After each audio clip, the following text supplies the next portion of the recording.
my brother, comrade in arms, founder, Jan Suraj Party,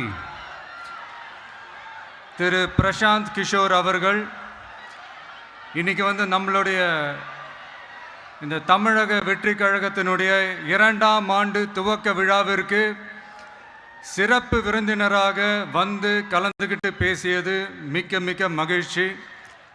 அவருக்கு என்னுடைய மனமார்ந்த நன்றியை தெரிவிச்சுக்கிறேன். We are an emerging primary political force in Tamil Nadu politics with a firm commitment to create history in the upcoming 2026 assembly elections of Tamil Nadu, like 1967 and 1977 assembly elections of our state. Without compromising our party's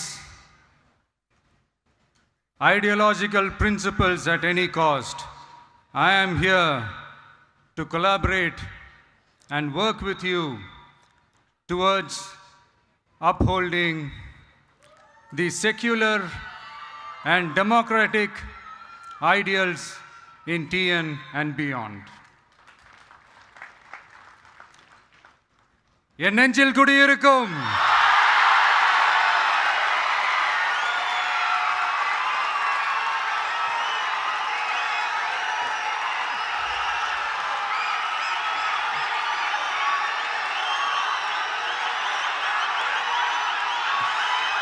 என்னுடைய தோழர்கள், தோழிகள் எல்லாருக்கும் என்னுடைய வணக்கம். வணக்கம் வணக்கம்.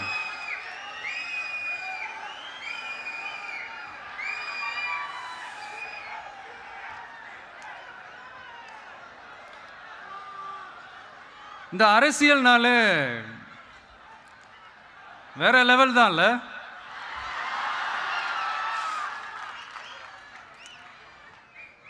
ஏன்னா இந்த அரசியலில் மட்டும்தான் வித்தியாசமான ஒன்று நம்ம பார்க்கலாம். யார் யாரை எப்போ எதிர்ப்பாங்கன்னே நமக்கு தெரியாது. யார் யாரை எப்போ ஆதரிப்பாங்கன்னே நமக்கு தெரியாது. அதை கணிக்கவே முடியாது. அதனால தான் இந்த அரசியலில் மட்டும் முன்னாடியெல்லாம் சொல்லி நம்ம கேள்விப்பட்டிருப்போம், நிரந்தர நண்பனும் நிரந்தர எதிரியும் இல்லைன்னு சொல்லுவாங்க. அரசியலுக்கு யார் வேணாலும் வரலாம், அது வந்து ஒரு ஜனநாயக உரிமைன்னு சொல்லுவாங்க. ஆனால் மக்களுக்கு ரொம்ப ரொம்ப பிடிச்சி போன ஒருத்தன் அரசியலுக்கு வரான்னா அதை கண்டிப்பாக நல்லவங்க எல்லாம் வரவேற்பாங்க. ஆனால் ஒரு சில இந்த அதிகார இல்லை அது வேணாம், ஒரு சில பேருக்கு மட்டும் கொஞ்சம் எரிச்சல் வரத்தானே செய்யும். அது இருக்கும் தானே. என்னடா இவன் திடீர்னு ஒருத்தன் என்ட்ரி கொடுத்துட்டானே, இது வரைக்கும் நாம சொன்ன பொய்யெல்லாம் நம்பிக்கிட்டு மக்கள் நமக்கு ஓட்டு போட்டுக்கிட்டு இருந்தாங்களே, ஆனால் இப்போ வந்து இவன் சொல்றதெல்லாம் பார்த்தா மக்கள் மனசுக்கு ரொம்ப நெருக்கமாக வேற இருக்குது. அதுவே நமக்கு ஒரு பெரிய நெருக்கடியாகவும் இருக்குது. இவனை என்ன பண்ணலாம், என்ன செய்யலாம், எப்படி இவனை இது பண்ணலாம், க்ளோஸ் பண்ணலாம்.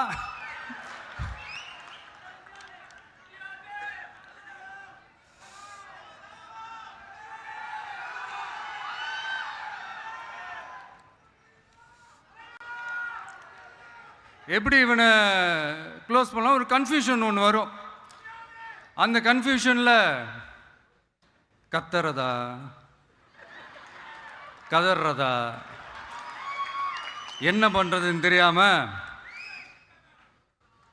வர்றவன் போகிறவன்லாம் கட்சி ஆரம்பிக்கிறான்னு சொல்லி இப்படி ஏதாவது பேச ஆரம்பிப்பாங்க. இப்போ நம்ம ஆட்சியில் இருக்கிறவங்க நமக்கு எதிராக பேசுகிறாங்க இல்லையா, அந்த மாதிரி. இப்படிப்பட்ட ஒரு அரசியல் காலத்தில் கொஞ்சம் கூட ஒரு பயம் இல்லாமல், ஒரு பதட்டம் இல்லாமல், வர்ற எதிர்ப்புகள் எல்லாத்தையும் சும்மா லெஃப்ட் ஹேண்டில் டீல் பண்ணிக்கிட்டு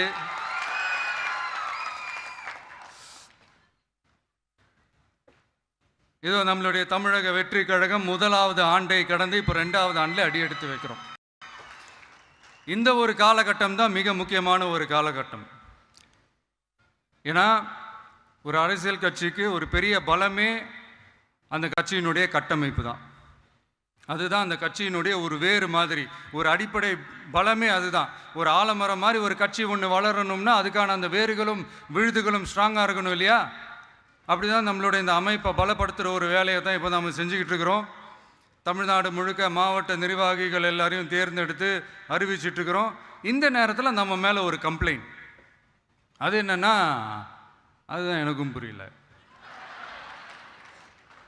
நம்மளுடைய மாவட்ட நிர்வாகிகள் எல்லாருமே வெறும் இளைஞர்களாகவே இருக்கிறாங்களாம். ஏன் இருந்தா என்ன?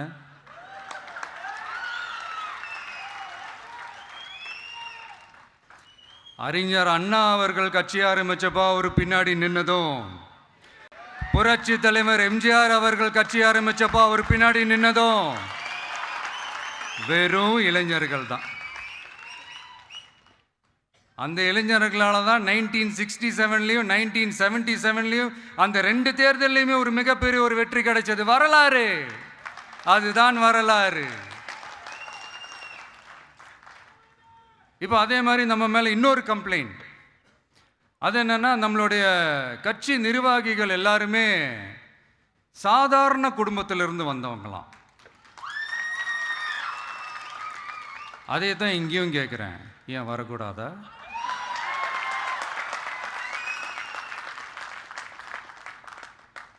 சாதாரண குடும்பத்திலேருந்து வந்தவங்க தான் பெருசு பெருசாக சாதிச்சிருக்கிறாங்க. இன்னும் சொல்ல போனா நம்மளுடைய கட்சி எளிய மக்களுக்கான கட்சி தானே. அப்படி இருக்கும்போது நம்மளுடைய கட்சி நிர்வாகிகளும் எளிய குடும்பத்தை சேர்ந்தவங்களா தான் இருப்பாங்க. நம்மளுடைய கட்சி ஒன்றும் பண்ணையாறுகளுக்கான கட்சி கிடையாதுல்ல.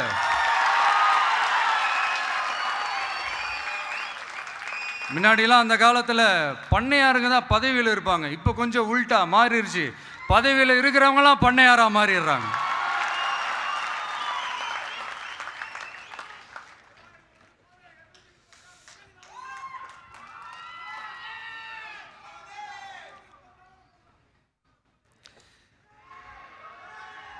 மக்களுடைய நலனை பற்றியோ, நாட்டோட நலனை பற்றியோ, வளர்ச்சிகளை பற்றியோ எதை பற்றியும் கவலைப்படாமல் பணம் பணம் பணம், எந்தெந்த வழிகளில் எந்தெந்த ரூட்லலாம்,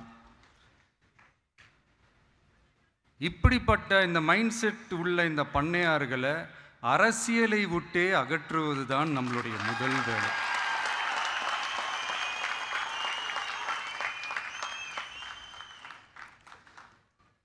அதை ஜனநாயக முறைப்படி நம்ம செய்கிறதுக்கு தான் 2026 தேர்தலை நம்ம சந்திக்க போகிறோம்.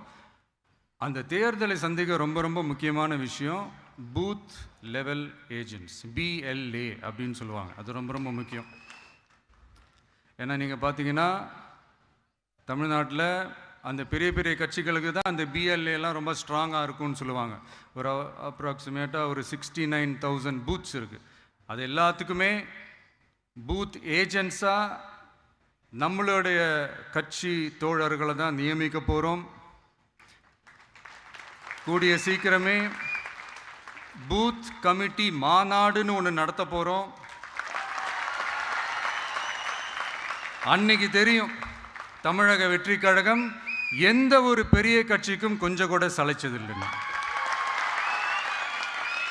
அன்னைக்கு தெரியும் தமிழக வெற்றி கழகம் தமிழ்நாட்டில் முதல் சக்தியா, முதன்மை சக்தியா, பவர்ஃபுல்லாக இருக்குதுன்னு அன்னைக்கு ப்ரூவ் ஆகும். இப்போ புதுசாக ஒரு பிரச்சனை ஒன்று கிளப்பி விட்டுட்டு இருக்கிறாங்க, மும்மொழி கொள்கை.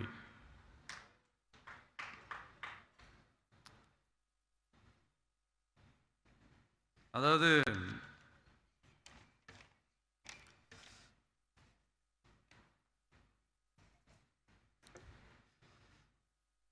இதை இங்கே செயல்படுத்தலைன்னா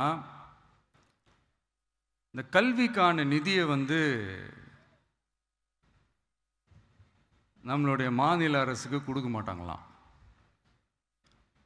இந்த எல்கேஜி யூகேஜி பசங்க சண்டை போட்டுப்பாங்க தெரியுமா, அந்த மாதிரி கொடுக்க வேண்டியது அவங்களோட கடமை, இங்கே இவங்க வாங்க வேண்டியது இவங்களுடைய உரிமை. ஆனால் இவங்க 2 பேரும் இங்கே எவ்வளோ சீரியஸாக ஒரு பிரச்சனை ஓடிட்டு இருக்கு. இவங்க 2 பேரும் அதாங்க நம்ம பாசிசமும் நம்ம பாயாசமும், அதான் நம்ம அரசியல் இனிமையும் கொள்கை இனிமையும். 2 பேரும் என்ன பண்ணுறாங்கன்னா 2 பேரும் பேசி வச்சுக்கிட்டு இந்த செட்டிங்லாம் பண்ணி வச்சுக்கிட்டு மாற்றி மாற்றி சோஷியல் மீடியாவில் ஹேஷ்டேக் போட்டு விளையாட்டுருக்குறாங்க.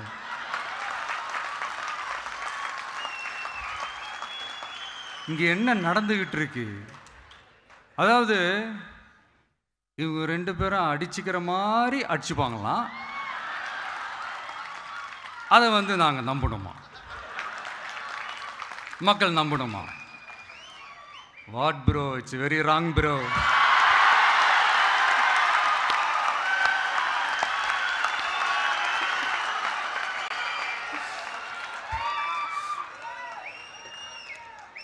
இதுக்கு நடுவில் நம்ம பசங்க உள்ள பூந்து அங்கே ஒரு சம்பவம் ஒன்று பண்ணிட்டு டக்குன்னு வெளியே வந்துடுறது. டிவி கே ஃபார் டிஎன் அப்படின்னு சொல்லி.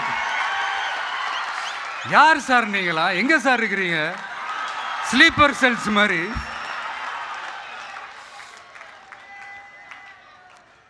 அதனால்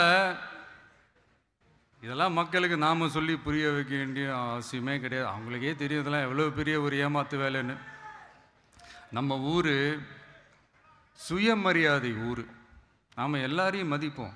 ஆனால் சுயமரியாதையை மட்டும் யாருக்காகவும் எதுக்காகவும் விட்டு கொடுக்க மாட்டோம். நாம் எல்லா மொழிகளையும் மதிப்போம், அதில் மாற்றுக்கிறதே கிடையாது. தனிப்பட்ட முறையில் யார் வேணாலும் எந்த ஸ்கூலில் வேணாலும் படிக்கலாங்க. உனக்கு எந்த மொழி வேணுமோ, எப்போ கற்றுக்கணுமோ, உனக்கு எப்போ தோணுதோ கற்றுக்கலாம். அதெல்லாம் அவங்கவுங்கள தனிப்பட்ட ஒரு உரிமை. ஆனால் கூட்டாட்சி தத்துவத்தை மீறி மாநில தன்னாட்சி உரிமைக்கு எதிராக ஒரு மாநில அரசின் மொழி கொள்கையை, கல்வி கொள்கையை கேள்விக்குறியாக்கி வேறு ஒரு மொழியை வலுக்கட்டாயமாக திணிச்சா, அதுவும் அரசியல் ரீதியாக திணிச்சா எப்படி ப்ரோ?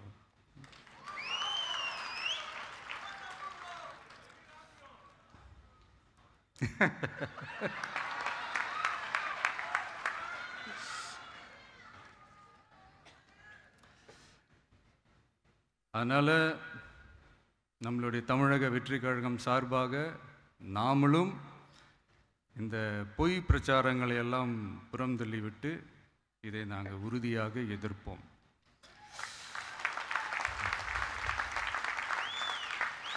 கான்ஃபிடென்ட்டாக இருங்க, நல்லதே நடக்கும், வெற்றி நிச்சயம். மீண்டும் சந்திக்கும் வரை நன்றி, வணக்கம்.